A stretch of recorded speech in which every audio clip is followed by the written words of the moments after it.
Hi all, welcome to Thrillomaniac. ఇవాళ మనం తలవన్ అనే థ్రిల్లర్ మూవీ గురించి మాట్లాడదాం. ఇది ఈ మధ్య సోనీ లివ్లో రిలీజ్ అయింది. మూవీ ఒరిజినల్గా మలయాళంలో తీశారు, కానీ తెలుగు ఆడియో కూడా అవైలబుల్గా ఉంది. స్టోరీలోకి వెళ్తే ఒకే స్టేషన్లో పనిచేసే సిఐ అండ్ ఎస్ఐ మన హీరోస్ బిజు మీనన్ అండ్ ఆసిఫ్ అలీ. వీళ్ళిద్దరూ కూడా సిన్సియర్ పోలీస్ ఆఫీసర్స్. అందుకే ఇద్దరికి ఆబ్వియస్గా పడదు. చిన్న చిన్న గొడవలు ఉంటాయి. ఒకరోజు సిఐ ఇంట్లో ఒక అమ్మాయి బాడీ దొరుకుతుంది. తను పాస్ట్లో వాళ్ళ ఆయనని రిలీజ్ చేయమని స్టేషన్కి వచ్చి సిఐని అడుగుతూ ఉండేది. అలాగే ఒకరోజు ఆయన ఇంటికి కూడా వెళ్ళి అడుగుతుంది. నెక్స్ట్ డేనే తన బాడీ సిఐ ఇంట్లో ఉంటుంది. అన్ని ఎవిడెన్సెస్ సిఐకి అగెన్స్ట్గా ఉండడంతో ఆయన్ని అరెస్ట్ చేస్తారు. అది సాల్వ్ చేద్దామని ఎంక్వైరీలు స్టార్ట్ చేసిన ఎస్ఐకి చాలా సీక్రెట్స్ రివీల్ అవుతాయి. ఇన్వెస్టిగేషన్ ఎండ్గా వచ్చేసింది అనగా ఒక విషయం కూడా తెలుస్తుంది.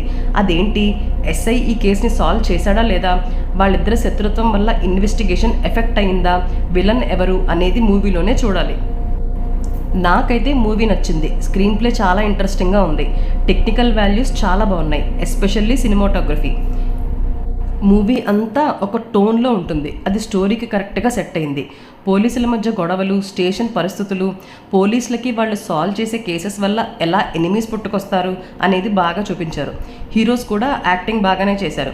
బిజు మీనన్ చాలా సీరియస్గా, ఆసిఫ్ అలీ సటిల్గా ఎక్స్ప్రెషన్స్ ఇస్తూ చేశారు. మూవీ ఎండింగ్లో సీక్వెల్కి చిన్న ఓపెన్ ఎండెడ్ పాయింట్ కూడా పెట్టుకున్నారేమో అనిపించింది. ఈ మూవీకి నేను ఇచ్చే రేటింగ్ 2.5. One time watch. మీరు కూడా చూసేసి ఎలా ఉందో కమెంట్స్లో చెప్పండి.